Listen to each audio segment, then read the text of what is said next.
his way to persecute the saints. But he had an intervention with God, because God had something for him to do.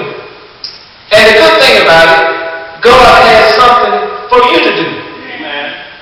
But the thing about Paul, he had to stop Paul. And when he stopped Paul said, well, so Lord, what would thou have me to do? And Jesus said, Paul, you can't kick against the prick.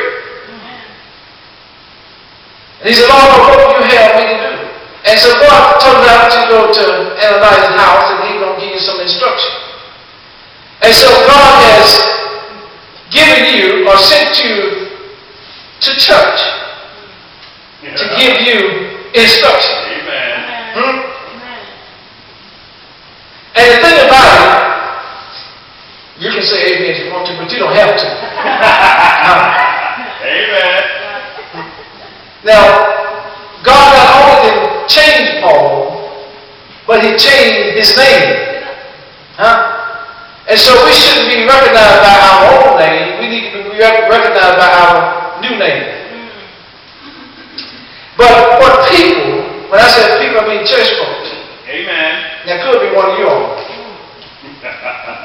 We got circumstances in our life.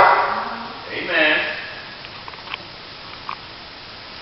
And what people, a lot of people come to church because they want the preacher to change their circumstances. Whoa.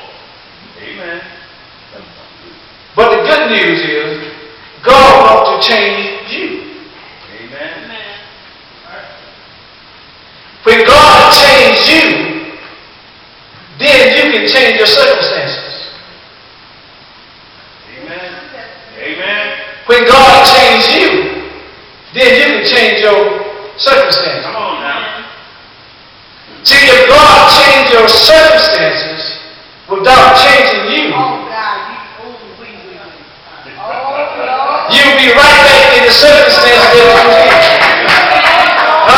Amen. That's right. That's right. Change me, Lord. It's me, oh Lord.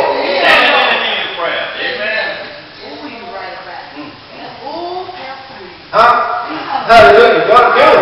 Glory. Hallelujah. Hallelujah. Lord, I want you to help my marriage. But I got good news for you. God can't do nothing to your marriage until first he change you. You can pray. You can go everywhere that people prophesy to you, give you counseling, do this, but God's not going to move in your marriage until he changes you. See, but we want God to change our marriage. We want God to fix our marriage without fixing us. God will operate like that. But God will do, God will fix you. Then when he fixes you, the marriage will be fixed. All in place. Amen. All in place. He can't change your marriage unless he first changes you. Amen. That's right. But the thing about that, do you want to be changed? That's